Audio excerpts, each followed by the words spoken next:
Hanukkah, so my mafia was. I remember. It's repetitive. It's the same thing. No, that's easy. That's It's also great. Yeah. Today. Oh, happy birthday, Moshe. Today's English. We'll publish. Happy birthday. 59 Hanukkah is a lot of brachas. Wow. Famous Bob Shreb's story. 42. No. 59 Hanukkah is the night of darkness. That's why I was born on that. 46. It says Yosef HaTzadik. I'm going to send you a story. It's a little long.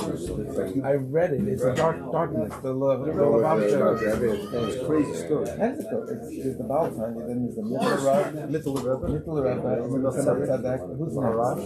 Huh? Maharash is number 4, and there's number 5. Rashab. And the right is the Friedrich. 6 is Friedrich, and 7 is the Rebbe. So it's read out there.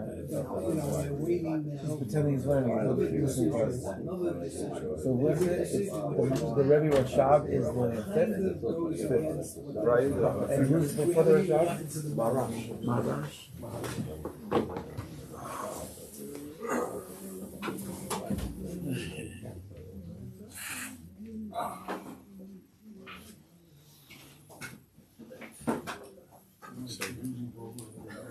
I want to thank, of course, the Rahmani family, Rabin, Dean and the whole family, sponsoring the Chabuz Yosef HaTzadik, Dach Yavinoim Shiurim, L'zech Nishmas, Rabin's father, Avinoim Ben Chaim, Zechman Ravach, Sham Shabbat Aliyah. Also, Chaim and Daniela Wieder, today's 18th yard site of Sarit, of Sarah Yuta, Blessed Ephraim, Menachem, Mendel, Dina, I remember from the old days in Farakway. Sham Shabbat Aliyah and the whole family shall be Simcha Nachas and Bracha. So we're going to learn the Kavod Chanukah. The Kavod Chanukah, it's been a couple of weeks. Hashem B'zayich D'mi Yishayim, she'll be there together soon.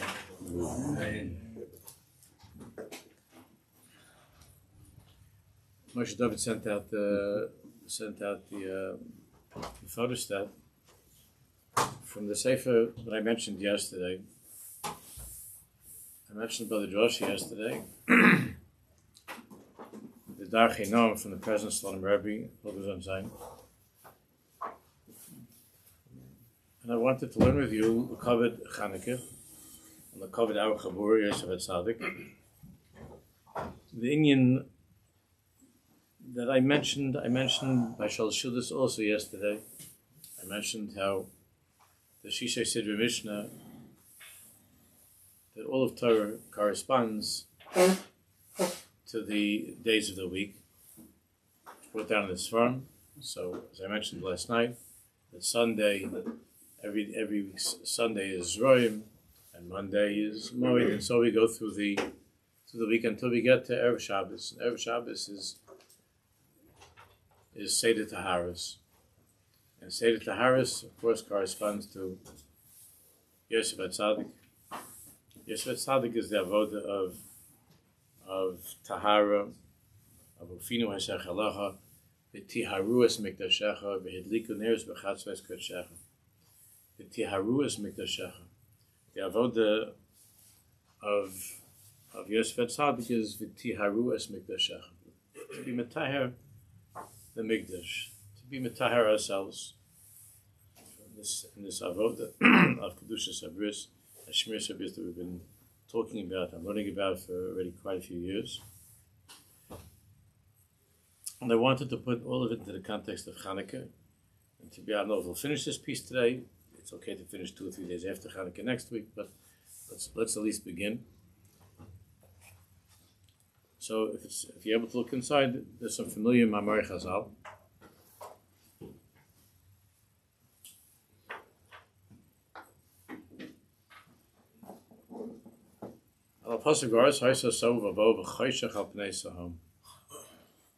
So everybody knows that at the very beginning of the Torah, we're told that there are going to be, or it's hinted at that there are going to be 4 exiles, 4 Goliaths. Tohu, Vo, Choshech, and Tahom, and Dashu Keneged Arba Goliaths. So Choshech is a Goliath Yavin. Everybody knows that Choshech, darkness, is the Goliath of Yavin. Spoke about that also yesterday. that the Yevanim, the Greeks, darkened our eyes with their gzeiros, with their decrees against Yiddishkeit. But then Chazal revealed to us this strange gzeira that you've all learned about and heard about over the years. There was a strange gzeira, a decree that they made at that time, that anybody who owned an ox, which that was the panasa of most Jews at that time, anybody who owned an ox has to inscribe on the keren hashar, on the horn of the ox, she'en lechem chelik b'elokei Yisrael. We've heard this so many thousands of times over the years. We've learned it. They would take it for granted. It's something which is normal. But it's not normal. The Greeks were intelligent, educated people who considered themselves to be civilized, like all of our enemies. And maybe not the hoodies, but most of our enemies consider themselves to be civilized. And it's a strange thing that this is what they needed, that every Jew should go and scribe on the horn of his ox, she'en lechem chelik b'elokei Yisrael. You don't have a chelik, you have no portion of the God of the Jewish people. And lechem chelik b'elokei Yisrael. So obviously, it's because they were very, very intelligent, and they for sure had a minister of Jewish affairs, like all of our enemies. There was a big maven in who we are and what we believe in. This is not stam, a silly thing. We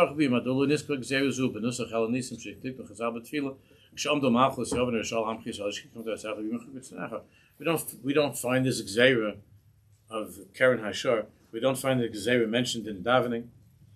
We don't find it in the Gemara. If this was like the apex of their of the sign of their hatred for Am Yisrael and their determination to destroy Am Yisrael, we should thank HaKadosh Baruch Hu in Alanisim. We should say and that we should have to write on the Ein Lanu Chelik. Okay, so it's not found in their davening. So you don't have Samach Tes.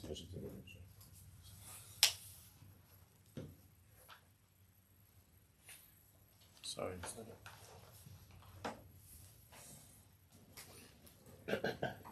But we don't find that anywhere. I'm sorry. We don't find that anywhere in the davening. We don't find you mentioned this in davening, in Gemara. This was the gzeira.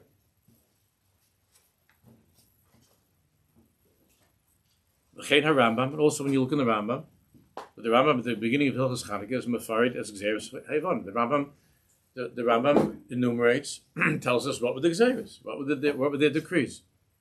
Uvitlu dasam, not to keep our religion. V'lo hinichu some lasik with our mitzvahs. They were closing down the yeshivas. They didn't allow us to publicly keep any mitzvahs, and even privately they were going after us. Upashtu yadim b'mamayim uv'bnei seiham. This also these words in the Rambam have caused a lot of speculation and all kinds of chidushim in this Svarim. Pashtu yadim b'mamayim uv'bnei seiham, that they tried to take away. They were reaching into our finances. They were trying to destroy us financially, to take our belongings, our possessions. Uviv Naisehem, which Chazal tell us, we have a few Chazals about, they were trying to take advantage of our women, of our daughters. The Rambam says they broke into the holy place of Beis HaMikdash, and they were Matame Taharas. They brought all kinds of defilement into Beis HaMikdash. Okay, these are the gzeiros that we know about, and we daven about, and we thank Hashem that we were able to overcome all of this. We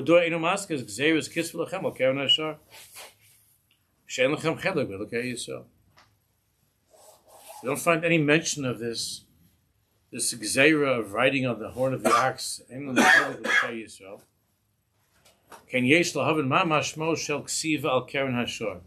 first of all, what's this mishigas? You think maybe we'd have to write it over our doorposts or something? We'd have to write it where we lived. But what's the meaning of writing it al keren hashar? on the horn of the ox. We don't find anything as strange, such a gzeir. And when the Medrash is telling us that at the very beginning of creation, that choshech, darkness, is the malchus of Yavan, the gzeira that the Medrash brings is this one, the gzeira of riding on the Keren Hashar. It doesn't bring anything else.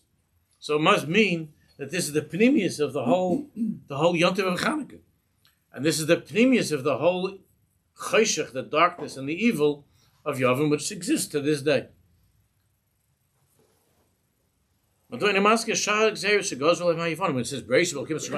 says so Chazal jump on that and reveal to us that what is the darkness? It doesn't say the darkness is that we can't keep Shabbos and that we can't keep our Chosh, we're not allowed to learn Torah. All that was what the Yavanim were doing. It says the Choshech of Yavan is you have to ride on the ox. They did a lot of bad stuff. We couldn't get bris milah. We couldn't give bris milah. That's bad. That's uprooting all of Yiddishkeit. It doesn't say that. It doesn't say that that's the choshech of Yavan. Of course, it's all part of the choshech, but Chazal are revealing to us the nekuda hapnimis of the choshech, which is this strange thing of riding on the Keren Hashar. Makaris ha'or she'yisrael. What's the or? What's the light of Am Yisrael? Shabbos, Milah, Liman HaTorah, mitzvahs. That's our light. And the Greeks tried to extinguish the light of the Jewish people. What's the darkness? They took away from us our light. The source of our light is Yiddishkeit. And they took away from us the source of our light. And so the darkness is terrible. And yet Chazal don't say any of that. Over there by the Medrash and Bereshis, they don't say any of that. What's the choshech of Yavan? Inscribing on the horn of the ox. What does it mean that we had to write this? We don't have chelik in Elokei Yisrael. It was what the Rebbe is saying is that our own enemies are maida that God is called Elokei Yisrael. They're maida that He's Elokei Yisrael. They don't say in chelik Bashem or some Greek word for God, or one of the gods. They say Elohim Chelek Elokei Yisrael, because they understand, as all of our enemies do, that Hashem, that's why they hate us. Is Hashem is Elokei Yisrael. Hashem is Elokei Yisrael. How could they tell us right on the Karen that you have no Chelek Elokei Yisrael? Meaning, they themselves are maida. They themselves concede, they admit, they acknowledge that Hashem, the creator of heaven and earth, is Elokei Yisrael. We should write that Ein Lanu Chelek Elokei Yisrael. They themselves say that He's Elokei Yisrael. They could have told us to write, we don't believe in God, we're atheists. They could have said such a thing. I who live in this place, Moshe ben so-and-so, Yankov ben so-and-so, I am an avowed atheist. I believe only in the gods of Greece. They could have had such a gzeir. Or to try to convert us. But if they're acknowledging that we're Jews, and this is the God of the Jews, then what does it mean to write Ein Lanu Chelek Elokei Yisrael? They themselves admit that the Jews have their God, and He's called Elokei Yisrael. So what does it mean? And what was the whole goal? What did they want to accomplish with this inscription on the horn of the ox? What did they try to accomplish? Again, they're smart people. They're big philosophers. What are they trying to do? To force people to ride on the horn of the ox. What does that accomplish? What do they gain by such a thing?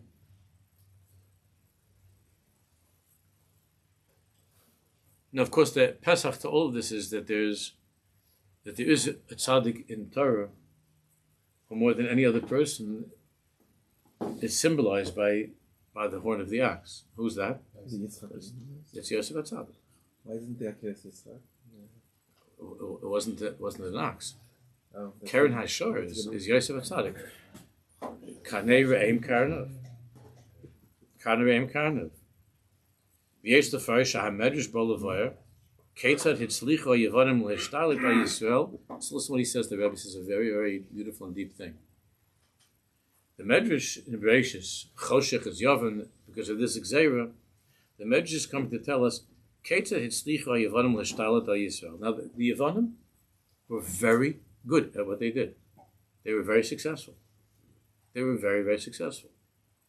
And as we were talking about yesterday, and everybody knows, that a very, very big part of Am Yisrael joined their ranks. They were living like Yevonim. So they were very good at it. They were very good at it. And the question is, Ketzad hitzlicho Yevonim l'shtalit al Yisrael? Levatel dasam l'hachshich eneim. What's the secret? How did they do this to us? What did they do to win us over? That so many Jews went over to the Yevonim. And that if not for the Nes of Chanukah, there would be nothing left of us. How were they so much clear? How were they so good at that? What was the secret of their success? The Jews are known throughout history for our tenacity, our refusal to give in, and holding on to Torah mitzvahs, no matter what, and to be prepared to die al Kiddush Hashem, like we see, like we saw by Bavel and with Hanan Mishar Azariah. We saw this throughout by Paras. We always saw that Am Yisrael is prepared to die al Kiddush Hashem. We're prepared to die al Kiddush Hashem, and we're not going to give up our Yiddishkeit. And then along come the Greeks, and they had such unbelievable success. All these powerful nations that came against us to physically force us to give up Yiddishkeit, they knew that it was not possible to take away from us Torah mitzvahs. They couldn't do it. Not only that, our enemies knew that it's better to let the Jews, better to kill them. And until we kill them, don't start up with them with their Shabbos and their Yontiv and their Talis and Tefillin, because then they're going to rebel against us. They're going to go crazy. So they knew that that wasn't the place to start up with us with our beliefs. Instead, just kill them all. That was the usual mahal. Just kill, like Haman, kill everybody. But to close down the yeshivas and to take away from us bris milah and Shabbos and so on, lashkichem Torah Secha, what? No one ever tried that, because that would just cause an uprising and make it more difficult to destroy us. And the Greeks come along. The only thing we could see in modern history is what happened in communist Russia. What happened in communist Russia is a pella. It's a pella. It's a wonder that in a relatively short period of time, millions and millions of Jews from a very strong world of Yiddishkeit were lost to Am Yisrael. That Stalin Yimach Shemo, what he was able to accomplish, he was also very much clear. But they were very, very much clear. But there they made Gzeirus against Yiddishkeit, and they were much clear. So the loyal is Amim Yodam. Ve'ech zesh we may have on miskayim Gzeirus lashkichem tosach b'mashach zman kol aroy bein paitzepeh. And the Greeks came along. They made these Gzeirus, and there was no uprising until the Chashmonai. They were getting away with it, and they were much there. And the boys were leaving the yeshivas, and they were going to all the Ivy League Greek schools. They were much there. Only the story of Chanukah is there was a little group of kanoim, of these kanoim, of crazy tzaddikim, kanoim, and they went and they made a milchama. Where was the entire Jewish people?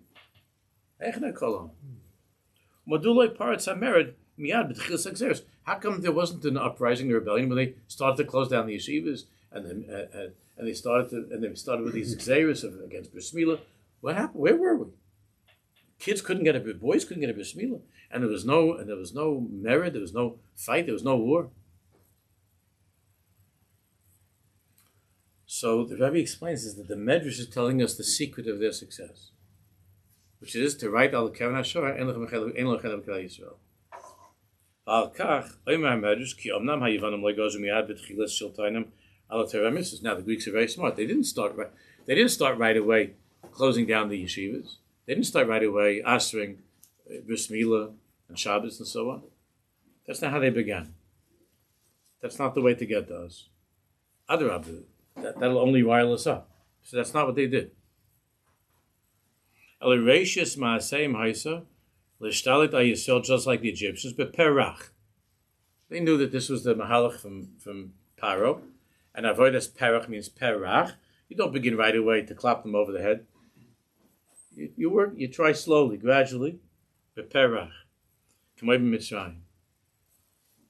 So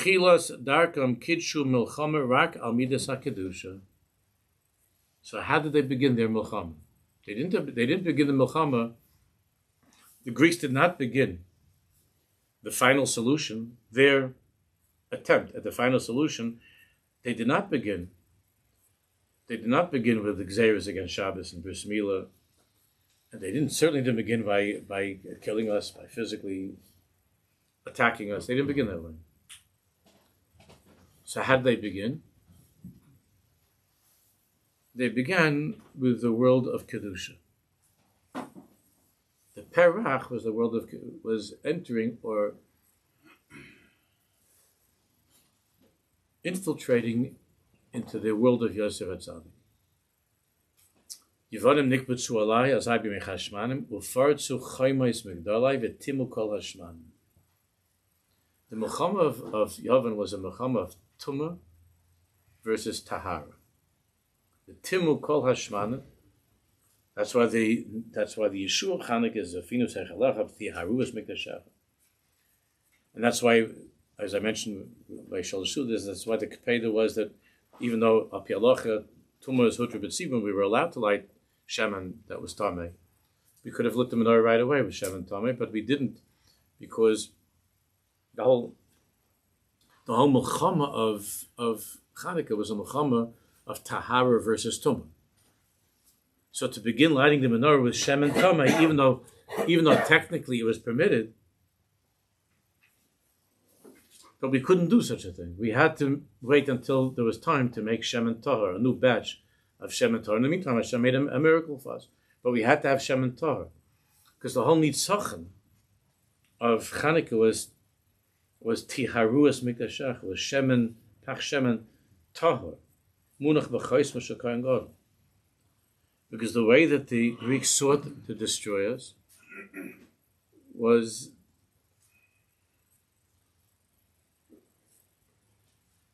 with the wife of Potiphar, with what we're learning in these parashas, not by saying you can't have a bris milah. You can make it. You can have a bris milah.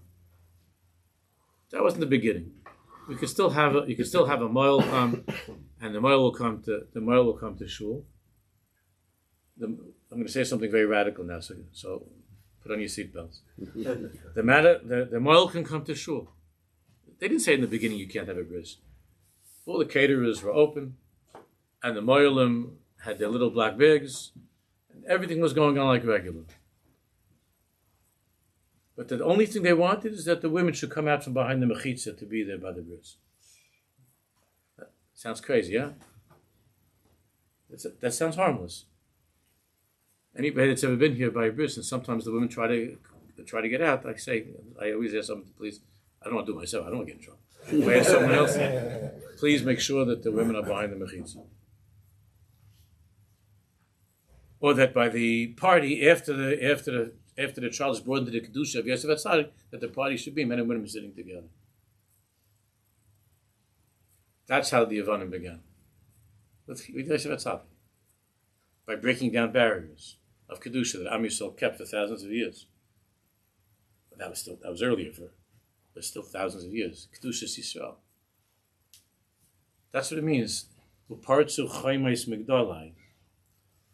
Partzu Chaim. So everybody's talking about what Migdal was this. The base of Mikdash can be called also Migdal. We see Migdal David Savarach. It says in Shir Hashirim, and Rashi says the base of Mikdash. So sometimes base of Mikdash should be called a tower. But the towers of our fortresses means what you're looking at on this thing. And it means breaking down those walls of Kedusha. The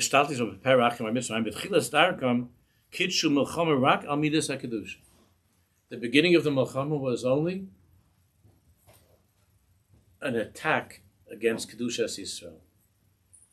And it was done in a very, very intelligent and subtle way, the way that these things happen.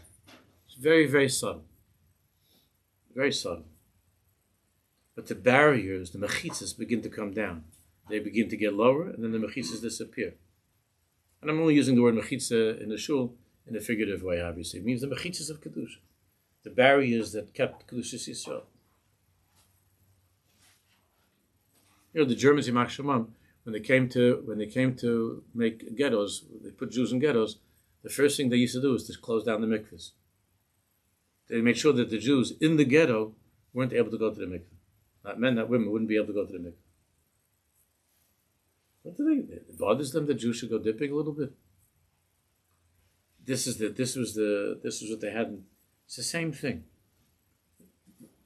That it can't be that there should be Kedushas Yisrael. The mikvah is the son of Kedushas Yisrael. Lo al Shar HaTorah. So they didn't make right away gzeros against being in the yeshiva. Maybe they start to insist over time that the yeshiva should be co-ed. And then if you go to a co-ed yeshiva, of course, then why shouldn't you go to a co-ed camp in the summer? I sound like a kanaina, right? Right. But I'm just trying to talk to explain what the Rebbe is saying in our own Mamaloshin, in a simple way. So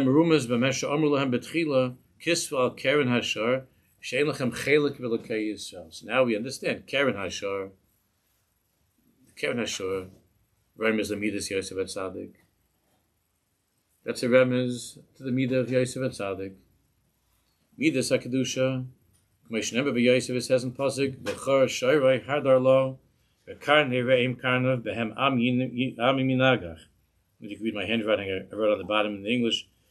His malchus, the malchus of Yosef, is like an ox. His glory is like the horns of Re'im. He will go, Re'im could be interpreted also, but it could be interpreted as a ram. Sometimes it's interpreted as a ram, an ox really. He will gore the nations altogether. He will gore the nations.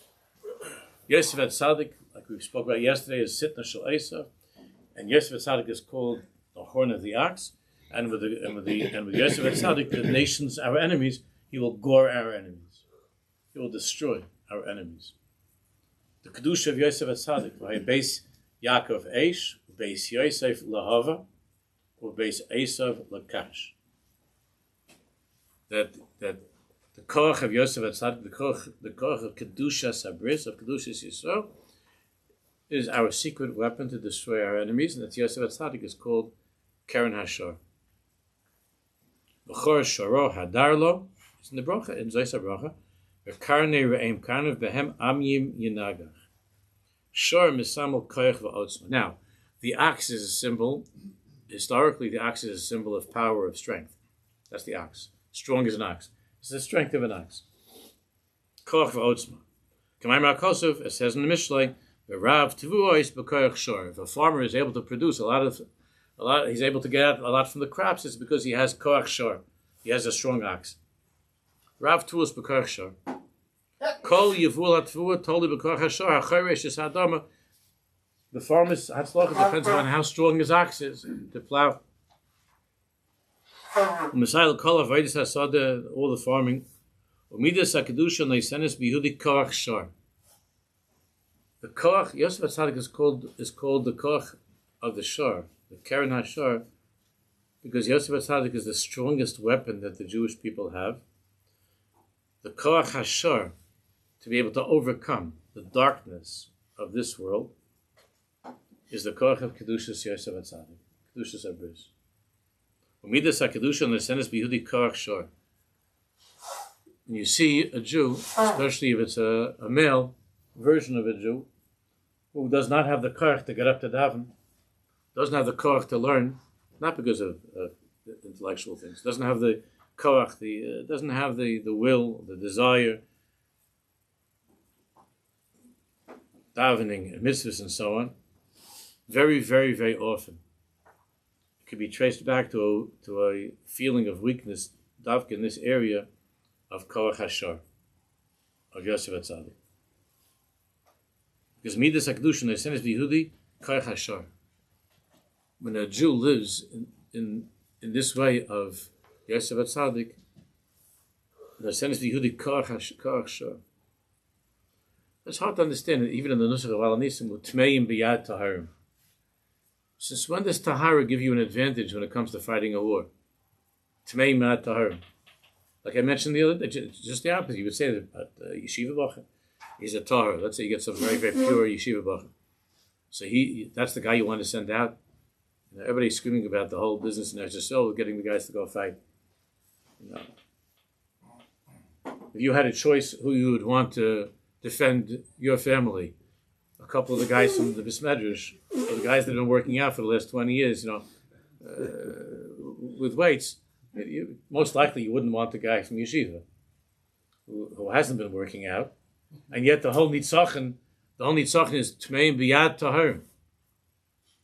It should be reminded to those people who take lightly the Limud HaTorah of those Yidden that are sitting day and night learning Torah. I'm talking about the sincere, serious Jews who are sitting and learning Torah. I'm not talking about guys who are walking around in the middle of the street to Yerushalayim in the middle of the day, who are supposed to be learning or not learning.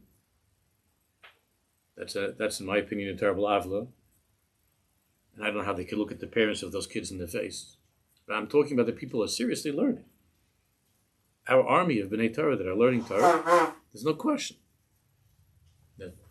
that the power of the Koach Hashar is invincible. Midas HaKedusha nesenes biyehudi koach shar. The midah of Kedusha gives a Jew koach shar. And it's so ironic, because one of the biggest tainas they'll have about taking this guy that's not really learning, because there's a significant percentage that are not really learning, and that they're not going to the army. So taking this guy, and they're all worried, well, you can't take this boy and put him into the army, because if you put him into the army, he's going to right away lose all of his Yiddishkeit. That's one of the strongest times, right? So you must ask, this guy's been in yeshiva his whole life. Where's the koach hashar? Where's the strength of an ox? You're afraid that this guy is going to lose his entire Yiddishkeit by being in the army? It's fafal. And then even if you have religious divisions in the army, or put them with only frum guys, you might see, who knows, it could be that, it might be that while he's in Gaza, there might be an Arab girl whose shmata fell off her head. Who knows what's going to happen to him? I mean, I'm being a little bit cynical, because it's sad. Because the truth is that our B'nai Torah should be filled with koach hashar, with the strength of an ox, because that's what Torah gives you. Even though it's mateshes koach shel adam and pnimius, it's the koach of Am Yisrael, is limud Torah and mitzvahs. Midas hakedusha nesenes biyehudi koach shar. But if you're learning Torah without kedusha, then you don't necessarily have the koach hashar at all. Because it's possible for you to sit down and to learn, but you're not learning b'kedusha b'tahara. In other words, it could be that somebody is learning, but he's not strong in the midah of Yosef HaTzadik. And that's why there's such a terrible fear. And I understand that if my son's going to go to the army, he's not going to be religious. What do you mean? He's been taught religion for the last 18 years. And then he lives in a house that's very, very frum. And you sing Zemirs on Shabbos. And you never let this guy watch a television show in his life. So what are you nervous about? He's a Kaddish and he's a Tar. They're nervous. He's going to be exposed to the outside world. The Chayshach of Yavan, he's finished. He's finished. Because if the Torah is not with Kedusha, if it's not with Yosef HaTzadik, then the Torah doesn't necessarily give you the Koch HaShar. It could be Adarab, Mateshas Koch Shel Adam. It can make you very weak. So listen, what the Rebbe is explaining is that the Greeks didn't begin with any of their Zayras, with Yiddishkeit, or killing us, or any of that stuff. It began their way, the Mahalach was for their way of thinking to begin to seep into our lives. Slowly to seep into our lives. That there be cracks in Kedushas Yisrael. That we would allow in our homes certain tumah to creep into our homes slowly. A certain way of being more relaxed with the barriers of Kedusha. What's acceptable, what's not acceptable, what's pure, what's impure. The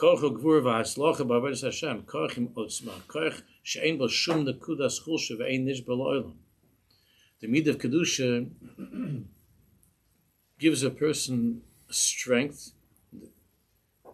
without any weakness, that can't be broken.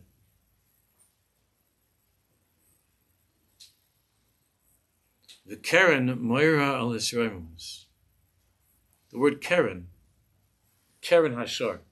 So now we understand what the Shar means. Yosef HaTzadik. It means strength. It means the inner strength of Am Yisrael, which is Kedushas Yisrael. What's the Karen? So Karen means a lotion of Yisraemus, of pride. Just like as the Mefarshim say that the Karen of the horn of the ox is its pride. It's the simon of its greatness. Like Vayarm Karen la'amai, Tehillah l'chol chasida. Karen means pride. Kidachsiv says, Al tarimu l'moram karnechem. Don't raise your pride heavenwards. Talking about the Rishonim that they raise themselves up. But Karen is a lotion of pride, of stolz, pride, confidence. That's the word Karen.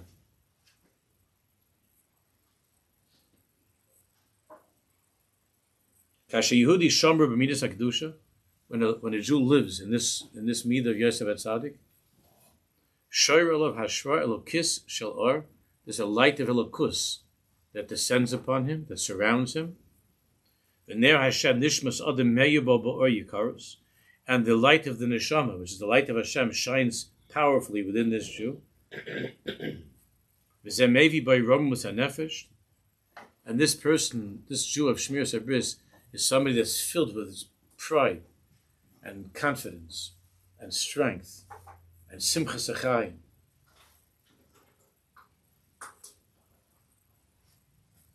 Like I mentioned yesterday, the Paro said himself, Isha sheruach elokimbo, that even Paro was able to see by Yosef HaTzadik that there's something different about this person. Ruach elokimbo. When Paro said that, he wasn't saying just that he knows how to tell the future. He was saying that there's a Ruach Elokim, there's something different about this person. He's alive.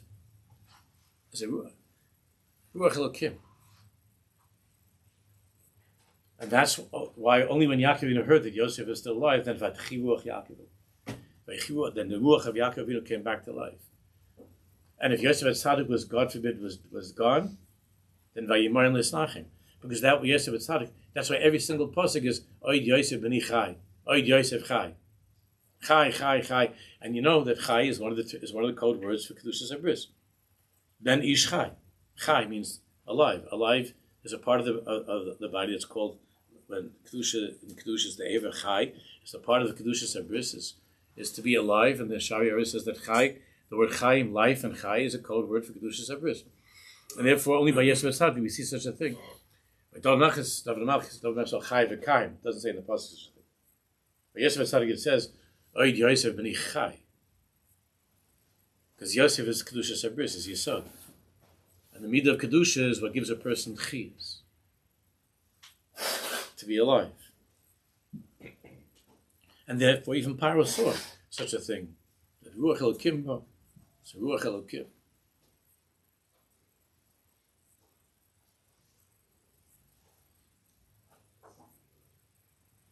So the Greeks were smart. Their Mahalach, they wanted to destroy the Jewish people. They wanted to take the life out of us. So most of our enemies, the way they do this, is just try to kill us. But the Greeks had a derech arucha shehik tsar. They would go for the long haul. It'll take a longer time. We're not going to evaluate. We're not going to start with gas chambers and stuff like that. Concentration camps and gas chambers. We're going to go for the long haul, and the long haul means we're going to in different ways with the minister of culture, the minister of movies and culture, and we're going to start in a different way to infiltrate into that world of kedusha, to slowly tear away at the infrastructure of kedushas Yosef HaTzadik. It'll take a long time. It's a derech harucha, but hiksara. It'll get us to where we want to get to. It'll be the end of them because the life of the Jewish people is the life of Ruach Elokim, of Od Yosef B'ni Chai. Without kedushas Yisrael, we intermarry. We can't live as Jews. Kedushas Yisrael. So therefore, the way of the Yevonim of Parzu Chametz Migdalai V'Timu Kol Hashmanim was a way of tumah. Was a milchama for tumah over tahara.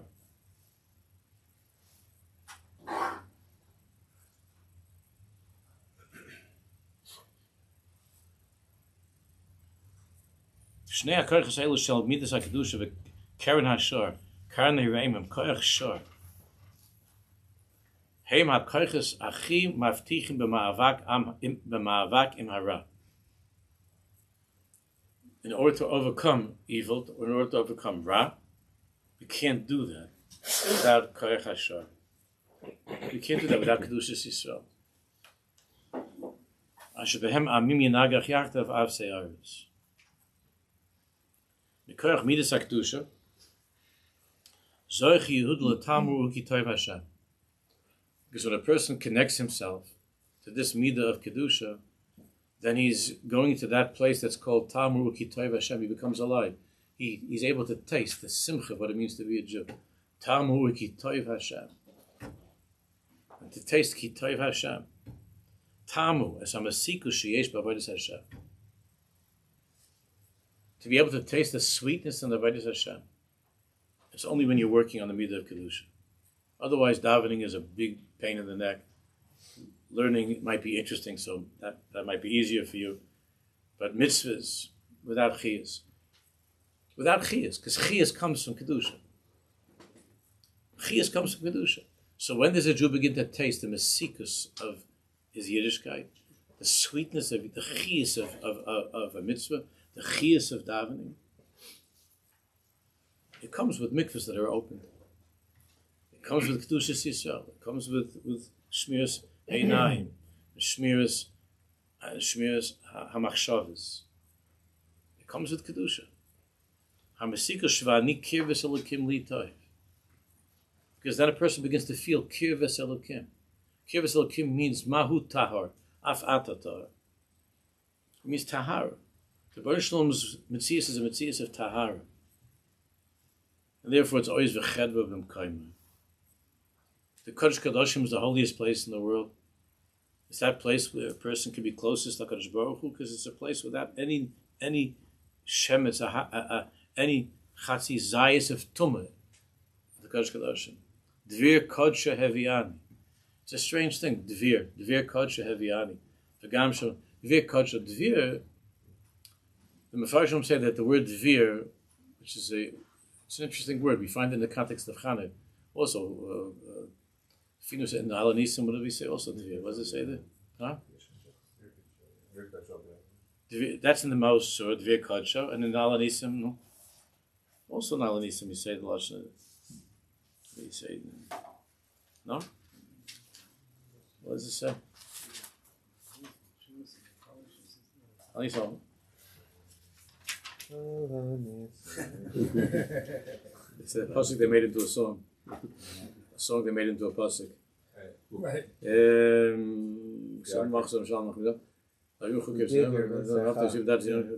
That's Rebbe Sachet says. Yeah. That's The Kovish, one second. Yeah, like nog een keer, na kant is het mas something. Shame yet said he gives 8 minutes because the Chassid Shem Kodesh. Long gezegd is dat zo voor het gaan we zeggen ach kapot van echt lid vier bij zeggen. Ach kapot lid vier bij zeggen. What they went to you're right, Mish. Zich works, it's unbelievable. Alanisa, remember Alanisa. Wacher bovenach lid vier bij zeggen. Lid vier bij zeggen. So it's funny when it says lid vier bij zeggen. Lid vier really is the Kodesh Kodashim. Went lid vier bij zeggen. What the Chashmonaim? We went. You're not allowed to go. The Kohen Gadol Yom Kippur goes to the Dvir. The Dvir Beis Secha. The reason it's called Dvir, I think Ibn Ezra says it's called Dvir because Misham Yotze had Dibur El Yisrael, because that's where the Aron is, and Kimitziam Tetei Sarah. The Dibur of Hashem comes from that place of Kodesh Kodashim. That's why V'dai B'Shem Moshe Leim was from the Dvir is the lashon of Dibur. But doesn't mean they came to Dvir Beis Secha. And we find that also by the Moses Sur. Dvir. Dvir means Kodesh Kodashim. So in Pnimis, the Teretz says that doesn't mean that we were go walking around now to go into the Kodesh Kodashim. And it doesn't say that the Yevonim either went into the Dvir. It means that the whole nitzachon of Am Yisrael over the Choshech of Yovel comes from that place that's called Dvir Beis Secha. Comes from the Kodesh Kodashim, which is the midah of kedusha, which is Yosef HaTzadik, which is the shemen that's munach b'chayis Moshe Kohen Gadol, which is that part of a Jew that's pure and that's holy, that's called Dvir Beis Secha. Because it wasn't really in the Kodesh Kodashim. But the Kodesh Kodashim of Am Yisrael is the makar of Kedushas Yisrael. That's where our kedusha comes from. That's why we see that it's a milcham against the Beis HaMikdash. Remember, they didn't even destroy the Beis HaMikdash, the Greeks. It says they were mechalel the Mikdash. That's what the Gemara talks about. They were mechalel the Mikdash. And then the Ramban talks about what that means in halacha. What's that chilul of the Mikdash that took place at the time of the Yevon to be mechalel? They had this thing like to touch everything. Tamei. They just want to be matame. It's a strange thing also. Remember tamei? They want to be matame everything. We understand the lashon of Hamas. Hamas is them. They're not trying to be matame. They just want to kill you. Hezbollah, they want to kill us. The Nazis, they tried to kill us. Haman tried to kill us. The Yevon are going around touching things. Tamei. This is Tamei, they're touching things. Tamei. And I said, this is Tamei. Yeah. You look in the Rambam, this is Tamei for sure. They like what Isaac with Mishnayis and Taharis, and Tum and Tahara. What's the Yevonim with Tum and Tahara? Regular gun, just try to kill us. The Yevonim had a different mahalach. The long haul. That's what they had. It was a different mahalach. It'll take longer, but once you begin to uproot them from a world of kedusha, of tahara, you separate them from that tahara, what it means to be a Jew. You break down the mechitz of the Beis HaMikdash, where a Jew doesn't have a Kodesh Kodashim. That's why the mitzvah of Ner Chanukah is Ner Ishu Beisai, that the home of a Jew, the kedusha. I mentioned yesterday that the Ner Sakana means in your own home. There's a Sakana now. You don't have to. It's not nowadays. It's not just to protect from what the kids going to see on the street. When I was growing up, our parents were worried about what we're going to see on the street. Even television in those days wasn't like television later on. What was the big sakana of television? You know, I remember that sometimes I'd be sitting there watching a television show, and my mother would sit down next to me to see what I was watching, and then there was like a guy and a girl kissing on the show. My mother would put her hand on my eyes. I'm thinking the whole time, yeah, mommy will go out and I'll see the next kiss. No, so there'll be another show. But that was like the worst thing that happened on television. But that was 50, 60 years ago. But what every kid's carrying around nowadays in his pocket's got a million times worse than I Love Lucy, you understand? The kid's carrying it in his pocket. And the parents are thinking, what's my kid looking at on his phone? I have no control over my kid's phone. And you don't. You try with filters and filters and filters. It's the long haul. It's how to get into the phone. How to get into the walkie-talkie, into the beeper. How to get into the beeper, right? How to get into the beeper. That's what Yovan is. How do you get? That was the beginning of our nitzachon in this war, right? Wasn't that was the beginning, really? When we got into the walkie-talkies, got into the beepers. That was the beginning. It wasn't with the it wasn't with the tanks and with the airplanes. You got into their pockets. That was a gewaldig, wasn't it? I'm sure there'll be so many books written about that in the future, movies, how they did that. They made some phony company. They started this 10 years ago. I went already overtime. They started this whole thing over 10 years ago. That's what I read. Right? Over 10 years ago, they made some kind of a company, and they're selling it all, and all the Hezbollahniks are all buying they're buying their beepers, their pagers, and they're all happy, like happy terrorists. They're buying all their equipment, and it's all the long haul. They made a cheshbon, and by the way, you know that they really wanted to wait longer to set it off. They had a better cheshbon. It would have been much better, because the plan originally was they could have killed 30,000 of them. If it would have been done, but they saw they were starting to catch on if something happened. So they had to set them off. But think of how they did it. You climb into the pocket. You climb into the eyes, because they blew up their eyes. How many of them are blind now, Baruch Hashem? And how many of them they had a second bris after they had when the bar mitzvah, they had another bris afterwards when their pages went off. That means less Yishmaelim in the world. You understand? And the whole thing was done in such a way by the Einayim and by the bris. It's an interesting thing. To infiltrate into that world of Ner Ishu Beisa. Kedushas Yisrael is in the house. And the Milchama that we're in before Mashiach comes is a Milchama. Shmir Zainai. Of course, we have a Milchama with our external enemies. Hashem should help, and everything should be finished in a good way. But that's with our external enemies. But the Koyach of Yavin is a different. It creeps in. It gets into your pocket. It gets into your eyes. It's the Koyach of Yavin. It's something else. That's the Choshech of Yavin, and that is the attack against Yosef HaTzadik. So Bez Hashem will pick up on this. We'll try to finish it after Chanukah.